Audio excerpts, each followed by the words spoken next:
registrants. So we could pay for that out of the 6 billion. We could just say, okay, there's only 5.4 billion. We pay 600 for the assessment, and the rest gets distributed.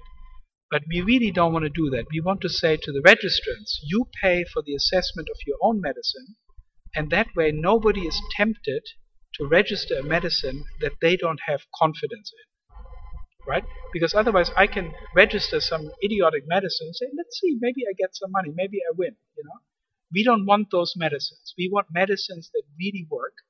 And so if a company says, I'm willing to pay $25 million a year to have my medicine in the pool, then you can be sure that the company really believes in its medicine. And then, of course, the company gets its money back, because if the companies pay for the assessment, that means that that same money remains in the pool. The pool is undiminished. The full 6 billion is divided among the innovators. So it comes out in the wash. The company is not losing anything, because the money it puts in, it gets back out through the 6 billion.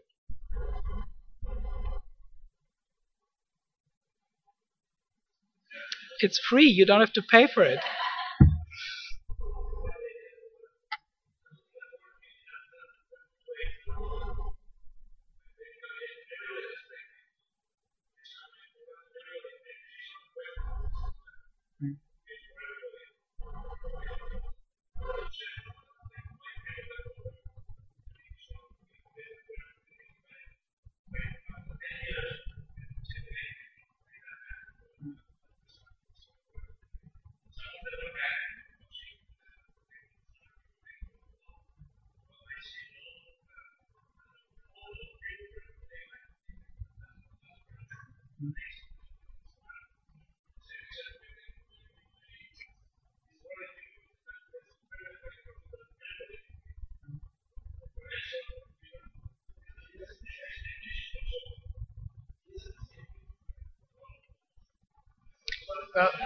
Well, the examples that you gave, yeah, but yes, but your point is right. But the point that you made about drugs not being effective, drugs being toxic, and so on, the Health Impact Fund doesn't pay for those drugs. The Health Impact Fund pays for health impact. So, yeah, but look, in the cases that you mentioned where a drug is toxic or where the drug doesn't work, we'll find out that the drug doesn't work. That's not so hard. We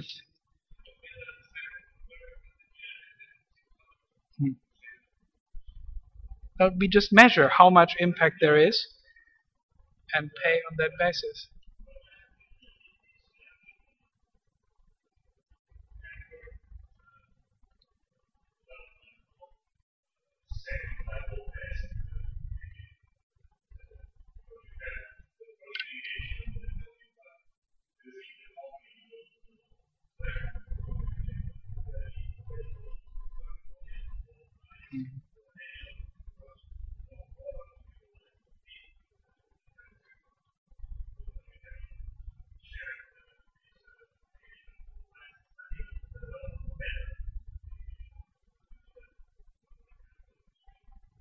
Yeah, so we've thought about that a lot, and we have made the following rules.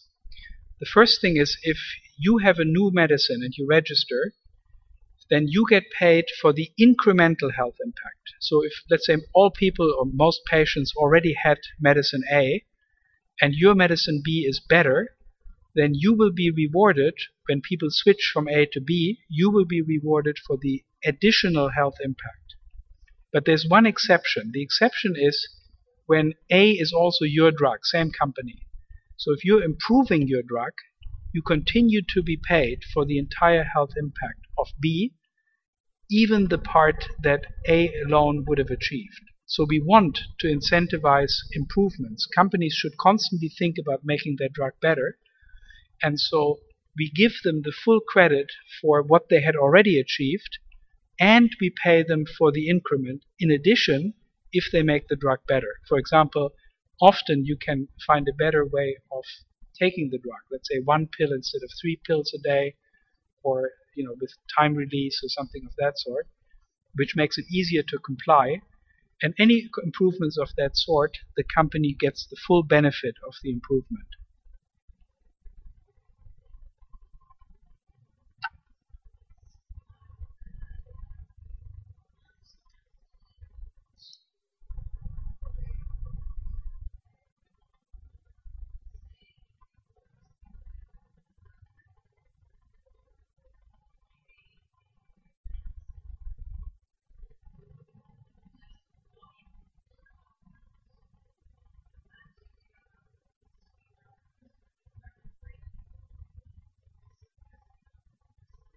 Mm.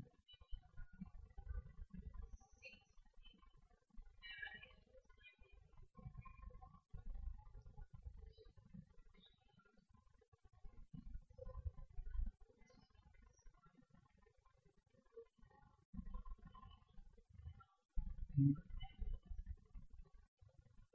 Yeah, so this is the Health Impact Fund is a very interdisciplinary project, and it is being discussed in academic settings, in economics departments, in schools of public health, in law schools, for example, Yale Law School, in philosophy departments, and so on. So it is policy departments.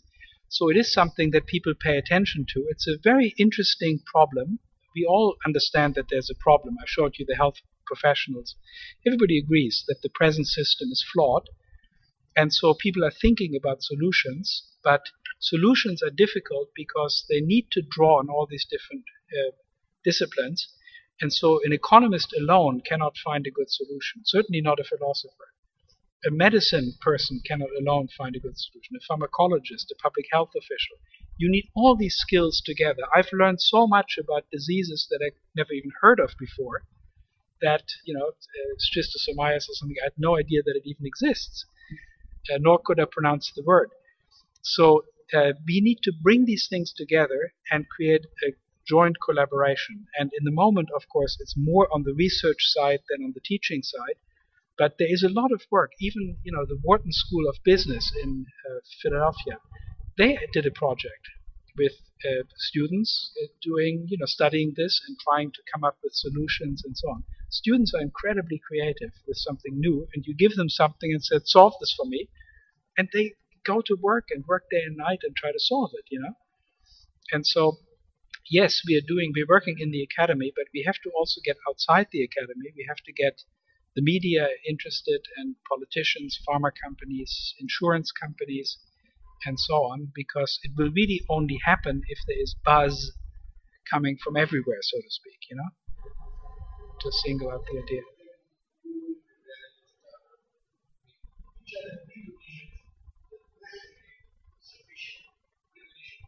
Mm. Yeah. So what could happen tomorrow already is that governments would say, this is a good idea, we should test it. So we will fund a pilot for you. So that any one government could do, because pilots are not expensive, $3 million, something like that. So a government could come and say, okay, we do the sickle cell anemia, we do Truvada, we do TMC 207, we do the polypill or whatever. We do one pilot and we'll fund it for you. Now, if they don't do that, then we do it. We do it, we go to the Wellcome Trust, we go to the Gates Foundation, we get the money, we do the pilot. And we're starting this year or next. I mean, the pilots are now, we have pilots identified, and we are now working on the first pilots. So polypill is one. Yeah, polypill in India is one. Dr. Reddy, under Dr. This wouldn't be HIF, it would be a pilot for the HIF. So this would be in Chennai, where we have a polypill produced by Dr. Reddy. It would be sold in Chennai at especially low price, and Dr. Reddy's would be rewarded on the basis of the health impact of the polypill. It's a four ingredients: aspirin, a beta blocker, an ACE inhibitor, and a statin. Well, this one is made by Dr. Reddy's, but I don't know. So there are 3 or 4 competing polypills, I think. Yeah. So, but this one, we would run the thing in Chennai, and we have already an epidemiologist in Chennai who has under observation a group of 4,000 patients, longitudinal observation, And so we could include these 4,000 and maybe an additional 2 or 3,000, and then see how many of them get the poly pill and what health improvements they register. And we do have a control group in Delhi where the same guy has 4,000 people under observation in Delhi. So that would be one potential pilot. So we are doing the pilots now. We are trying to get them up and running with funds that we raise from whoever wants to give us money. Global Fund is another potential funder for AIDS, TB, and malaria. We could go through the country committee and apply for money from the Global Fund. So, and then at any stage, basically any day, a government could come in and say, hey, this is a good idea. We'll take over. We'll support you now. We accelerate the thing. We can't wait until no more slow. Now we want to accelerate. We want to see results. And we hope sooner or later that will happen, but when, I can't guarantee. But we will continue to work on it, with or without governments, and prove the concept, show the idea.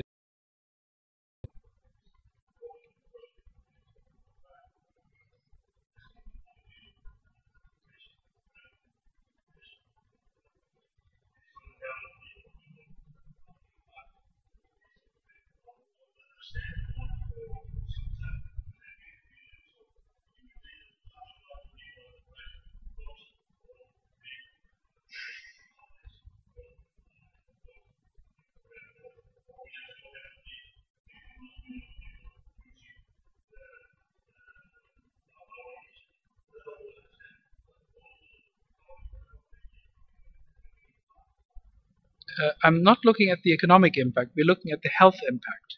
So we're looking at, for example, reductions of various biomarkers. So things, reduced incidence of stroke, lowered cholesterol, things of that sort. We're trying to figure out how much benefit the patient who get the poly pill are actually going to realize from taking it every day. So reduced cholesterol, reduced blood pressure, things of that sort. And then we know how those things correlate with the probability of adverse health events. Yeah, that's known. That's known. That's why it's relatively easy to measure. So we just say, okay, this person is now on the poly pill, and these other people who had similar characteristics to this person before is not on the poly pill. And now look at the difference. The cholesterol is down by 20 points, and so on. That's right. We have to look at, sure. No, we are not looking for economic impact. We are looking only for the health impact. So if we do the pilot with the poly pill, we tell Dr. Reddy's that we will pay you so many dollars per quali for what your poly pill achieves. And then we estimate how many qualis are protected or saved by people taking the poly pill. And we estimate that by looking at improved things such as cholesterol, blood pressure, and so on, which give us a way of predicting how much the probability of stroke or heart attack or whatever is reduced in the population that is taking the pill.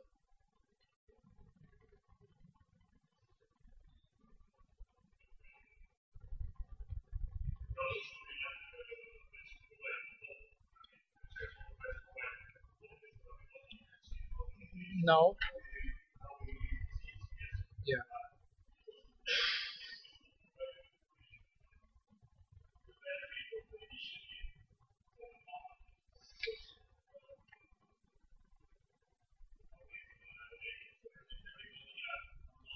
Hmm.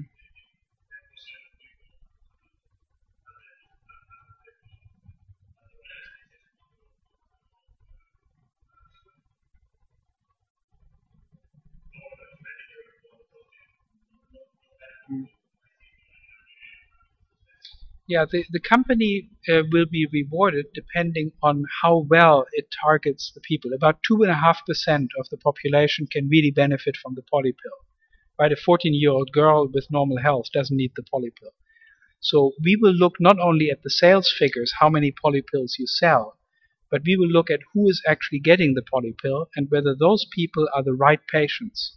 So if Dr. Reddy's can target the patient population at greatest risk who can really benefit from the poly pill, they will get more health impact reward if, depending on how much of a lowering of cholesterol and blood pressure and so on is actually achieved, and they're paid on that basis. So they're paid for two things in particular, or three things: the quality and effectiveness of their drug, the targeting of the right patients with good adherence and optimal use and so on, and also, for people reaching people who otherwise might not be reached, for reaching additional patients in the high risk categories.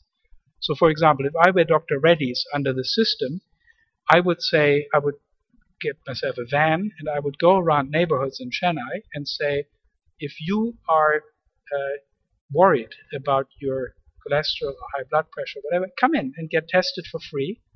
And if you turn out to be in the high risk category, then we will give you a special offer. You get the drug, it normally costs 3 rupees a day, we give it to you for 1 rupee a day. You get a year's supply for 1 rupee a day. And so if they target the high risk people effectively, then they make a lot of money for health impact reward. If they give it to people who can't benefit from the poly pill, sorry, there's no reward.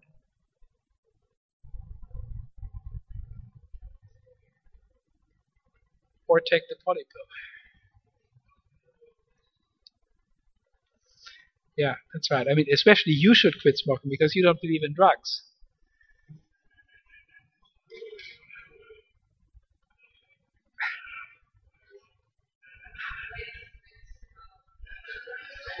Okay.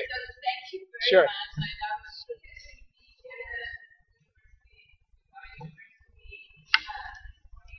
Yesterday morning.